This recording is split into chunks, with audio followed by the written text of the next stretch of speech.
in addition to the soldering, of course, is the soldering iron. This is a 35 watt Weller soldering iron. That's pretty much what we recommend for turnout construction. 35 watts is plenty of power. There's guys that like to use the resistance soldering units. They also work well, but they're a little bit of an investment, whereas these aren't. These are relatively inexpensive. What's most important in soldering is keeping the tip of the iron clean. As I solder, that's something I'm frequently doing. Usually every 1 or 2 solder joints, I'm going to clean up the tip. So I'm going to start by showing that process. This iron's been sitting on for a few minutes, and the tip is gotten a little bit black, a little bit of corrosion on it, and that's very typical as the tip sits. A tip that's in good shape should be bright silver and nice and shiny.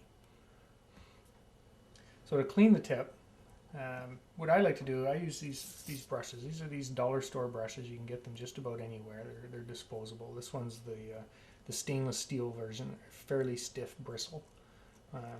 Get yourself some of these. They're very handy for cleaning your iron and for also cleaning up the turnout afterwards. So what I use these for is I frequently just brush off the tip. You can already see where that's getting shinier. That's just knocking off all the corrosion. In addition to that, I like to put a little bit of solder on the tip, like that, and I dip it in the flux, in this acid-base flux. As that boils, that spreads the solder on the tip nice and evenly. And it also cleans that tip quite aggressively. Get a nice little tight shot of that, and you can see how that tip is now nice and shiny. Let's get this out of the road here. There we go. So now I'm going to do it again. Just going to add a little bit of solder on the tip, dip it in the flux. Now it's nice and shiny. A little bit of a clean. That tip is ready to go. See how nice and clean that is? When the tip gets black, if you try putting solder on it, it's going to give this effect. It's just going to ball up. See what it's doing here? That's definitely not going to work for soldering. You want the tip to be nice and clean, and the solder should stick to the tip like that. That's how you know you got a clean tip that's ready for soldering. Up here, I can't get the solder to stick. That's because that end of the tip isn't ready for, isn't prepped for soldering. But down here it is. Works quite nice. So that little routine is something you're going to repeat quite often when you're soldering. Okay, I've covered cleaning the tip.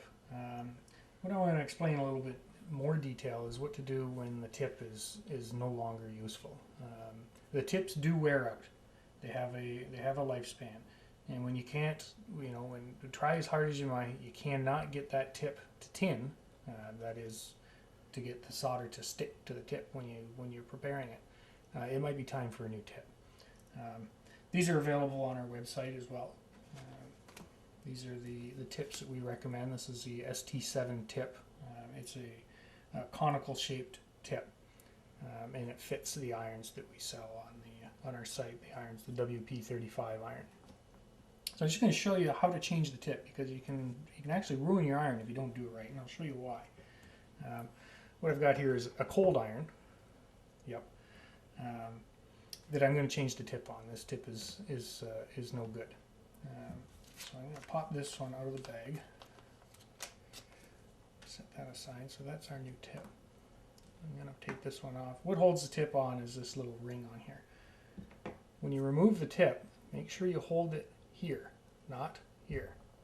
Because if you hold it here and twist it off, I'll show you what happened. I know this from experience.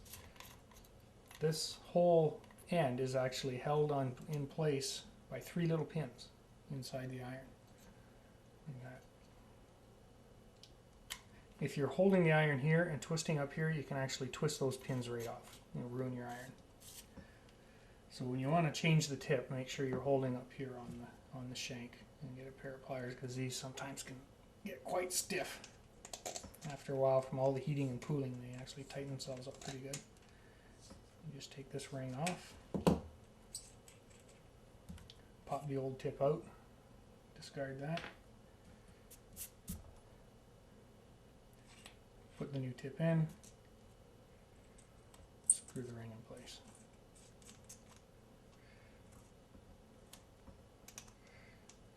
Tighten it up nice and snug. What you want, you don't want this tip to move. You see how I can wiggle that tip in there. That's not tight enough yet.